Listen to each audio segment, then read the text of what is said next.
Working in the sustainable cities space, is there competition over what to prioritize? When it comes to building and water and I guess everything that would go into a sustainable city. What is there that competition there? Well, it's a really interesting question, and every city has to prioritize. Cities tend to have priority issues that are critical for their community. So you could be looking at, in some communities, the issue of energy being a real concern, where you have brownouts, where you have unreliable energy, or where you want to rely less on a polluting source of energy, as in biofuels and your cook stoves or things like that, and where you can replace it with something else. But when you think about it from the perspective of how do we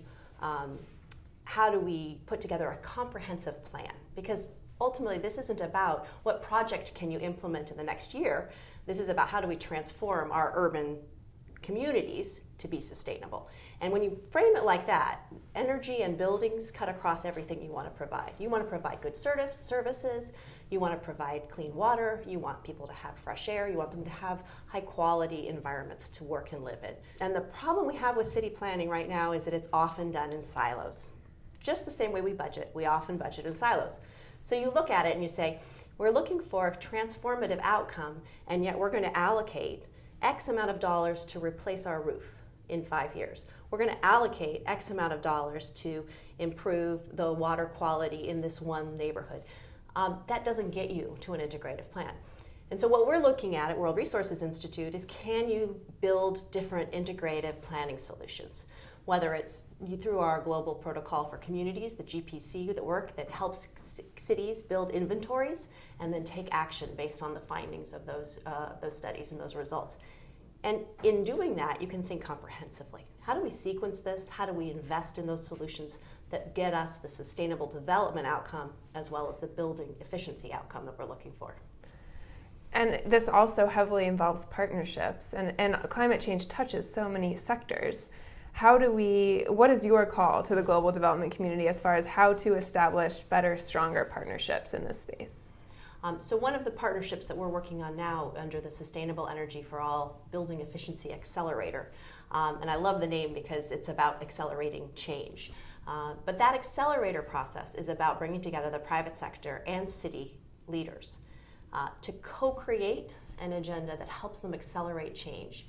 So that, for example, in Mexico City, we're working on building energy codes localized. There is a national code, and we want to make sure that it's localized and it's enforced, and there's permitting agencies that are prepared to take that forward. In other instances, you need to be able to think about how do consultants work on the build out of those new buildings to those codes? Are they equipped to do that? Do they have the checklists? Do they have the knowledge? So building local capacity in the private sector to deliver on our public sector goals is an important part of the leadership that a city needs to actually create. And partnerships can help make that happen. And it sounds like maybe Mexico City is a good example of that right now. Can you explain a little bit more about the localization idea there? Mm-hmm. Globally, building codes are generally done or promulgated or developed at a national level. Yet, in many countries, you have different climate zones, or you have different circumstances. You may have an academic hub that could accelerate some change, some aspect of those codes that would work better in a local community. So the question is how, in the United States, for example, we have local implementation of those codes. And the permits are issued by cities. The permits to build or the permits to renovate are issued by cities. So those codes that are done at the national level can be applied better, and we can get better outcomes if the cities are involved and understand how to implement them. That's what we're doing in Mexico City, taking a really important element of the national policy and then applying it locally to get those outcomes. Are there other ways that the global development community could be better, applying resources for city leaders, or better equipping them with what they need to move this forward?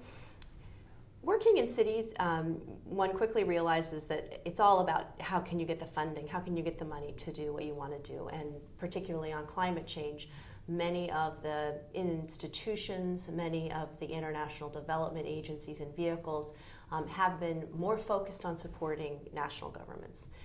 For a lot of very important reasons, because national governments set the framework for their communities broadly.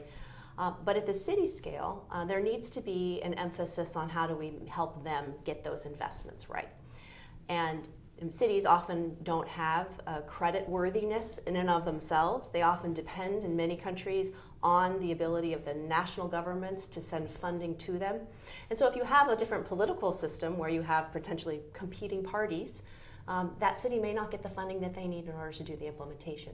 So one of the important elements of a global view to climate change is how do we make sure that that national to local chain of decisions supports the best climate outcome, and how do we get cities' voices into the conversation so that they can help define the agenda.